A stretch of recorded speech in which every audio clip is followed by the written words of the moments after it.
what exactly is going on with the presentation?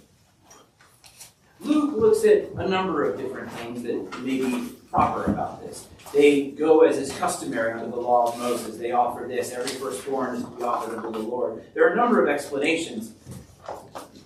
Well, why exactly do Mary and Joseph take the infant Jesus to the temple to present him to the Lord? I looked it up in a volume I have called the Jewish Annotated New Testament. And it's the same translation that we read in church, the New Revised Standard Version. But all of the scholarly footnotes and everything are done by Jewish scholars about the Christian scriptures. Around this passage, there is a line, scholars attempting to validate the historicity of this irregular practice, which is a really generous way of saying we're Jews and we have no idea what's happening. But something is happening here. Something drives Mary and Joseph to take the infant Jesus to the temple to present him back to the Lord. Something is seen in this infant Jesus that moves Simeon and Anna to prophesy. Something drew us here today. Something that would help us endure and maybe even transform us in this crazy political, social, economic, doom-scrolling technological world that we live in. Something that would help us endure, something that would transform us. And believe it or not, that something is this infant Jesus. We look in this difficult time. Times are always difficult, even if they're simple. We're looking at this world and everything passes the feed, and even if we're not experiencing what's on the news directly, God forbid, it still affects us. And we come here to this place to find something, anything, that will help us endure this time. To merely live through it, if we can. And come out on the other side the same as we are, or maybe better.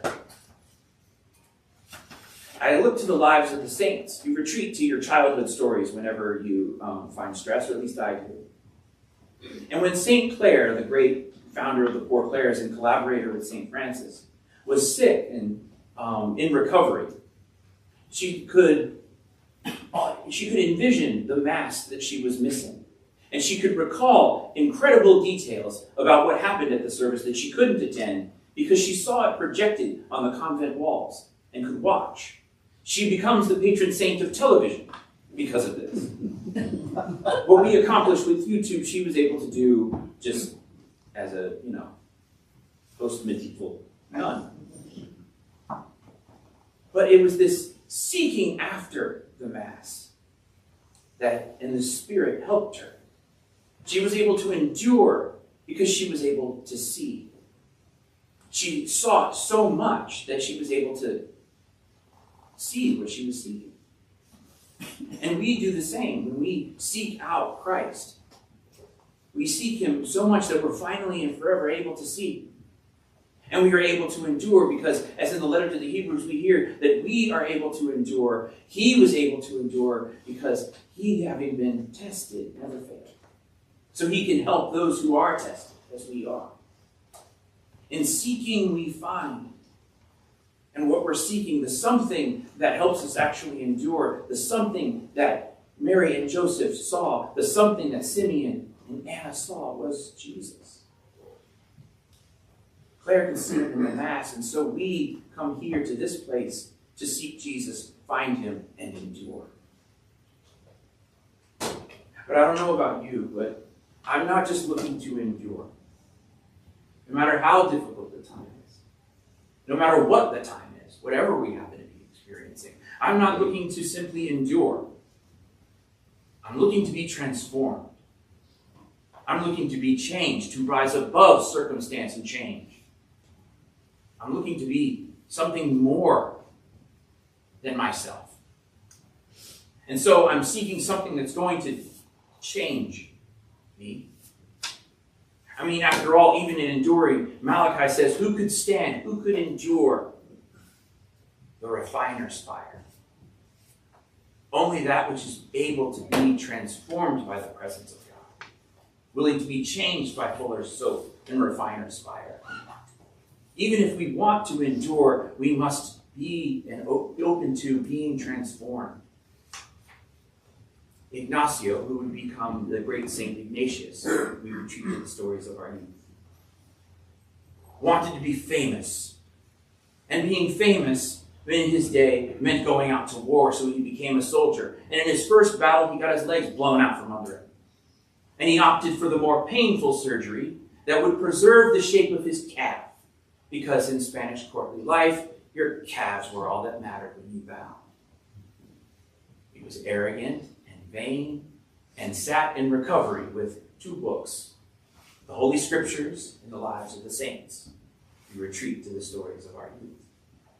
And in looking at the lives of the saints, he realized something. That these people became famous not for war or violence or glory of one kind or another, but because they had found a God who transformed them. And that God worked his way into Ignacio's heart, and he became St. Ignatius of Loyola, famous for being the Society of Jesus, known as the Jesuits, and universities, hospitals, and schools the world over. Because that's how you become famous, Ignacio. By being transformed. The fame that he sought, he found, but never in the way he had imagined it as well. And so we become transformed when we see this infant Jesus, when we watch this infant Jesus grow in wisdom and in grace, when we watch this Jesus become a man and teach and heal in ways that we never thought were possible, when we see him crucified and risen again. The something you came here to find today is Jesus. And that Jesus will not only help you endure, but will transform you in ways you cannot imagine. Something provoked this strange practice, this irregular practice, as the scholars in the Jewish annotated New Testament say. The historicity of this irregular practice can't be confirmed, but we do know that something in the Torah took Mary and Joseph to the temple that day, just as something brought us here in this space today. And it was something that would help them endure their circumstance and transform them forever. We seek something here in this space that has the power for us to endure and transform us forever. And that something is Jesus. And I hope you have a glimpse or even a whisper of that presence. Because in that presence is a grace unlike any other that helps us endure and transforms us for all.